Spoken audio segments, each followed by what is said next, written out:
And good morning. Good morning, and the reason for morning instead of evening,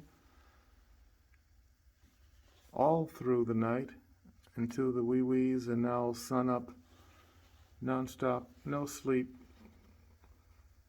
project after project, so I'll have to shoot 2 videos today. My Ancestor Speaks, the life, death, and spirit of Emmett Till, the book that's due right now. I'm really not thinking along the lines of keeping this information and more so the opportunity to share my insights over a year and a half of research.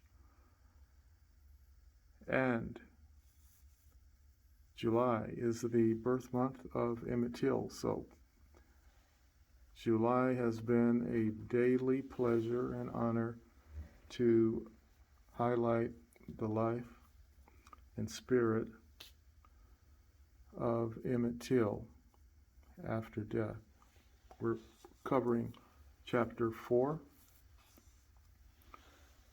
We'll read a few chapters, and then later today we'll cover the middle part of chapter 4. Let's begin. This visual is different. Yes, it is. You see to the right, the motherland, to the left, what was known as Turtle Island by the Native Americans before the name was changed to America, which is an Italian word. Chapter 4, in the mine. Okay, take 2. Let's see how I do without any sleep at all. In my mind, ancestors are for everyone at any time to call on for guidance and direction. But the quality of time and energy was so strong, directed at me seems extraordinary. And it was. There was something referred to as the mind's eye. Imaginary, so clear in the mind that the senses of the imagination turn into visions that manifest into what we nearly claim are images that are just like real. The power of my mind's eye during my discourse with Ancestor Till gave way to not just my imagination, but to desire and my belief that what I felt in my mind was as my eyes could actually into a 3-dimensional existence before me claim true as being. My Ancestor speaks, and I can see him in my mind's eye and before me. Your mind is playing tricks on you. You must be tripping. Say, what? Are you serious? Next paragraph.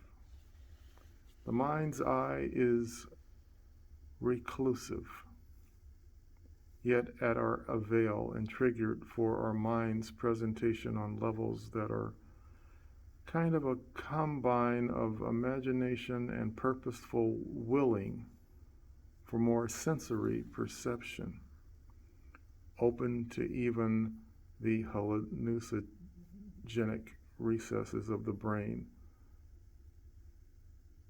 for aid. Open to even the hallucinogenic recesses of the brain for aid. So this sentence, as we tighten up and review and edit, the more succinct sentence structure here would be aligned with there is a willingness purposefully of the mind to unconsciously go into areas which may be triggered by substances, narcotic substances, that peyote even, which is a natural substance, which brings the sensory receptors in the brain alive, which are not normally at our avail, but the substance triggers them and gives us certain feelings and certain sensory perceptions. So, with that, I want to revisit that whole start. So the mind's eye is recluse, yet at our avail and triggered for our mind's presentation on levels that are kind of a combination of imagination and purposeful willingness for our sensory perception.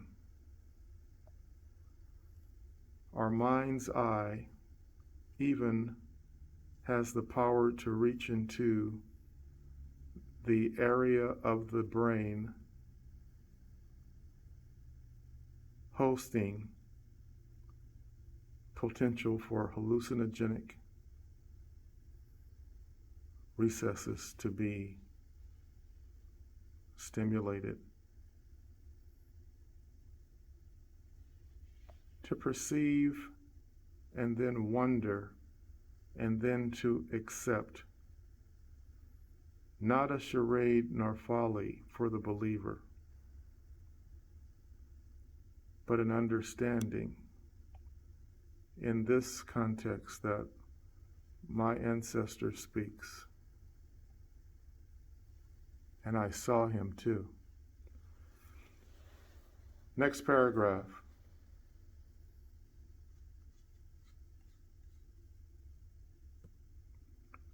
Do ancestral spirits really need a break from their ancestral duties? Are we too dependent on ancestors?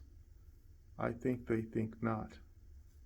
Time away from ancestraling, could that be their desire? After several mere mortal minutes of contemplation, I needed more satisfaction to this question.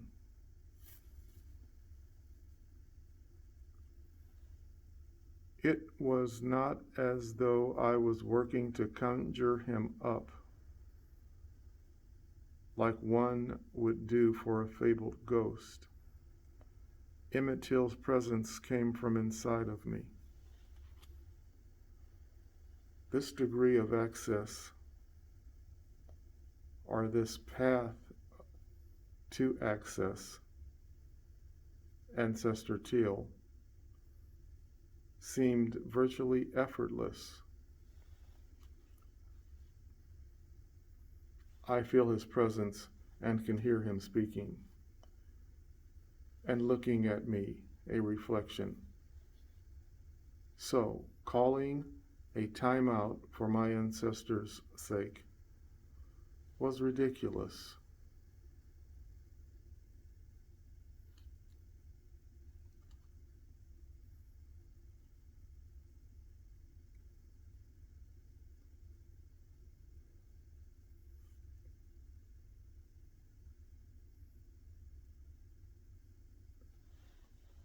Silence is golden.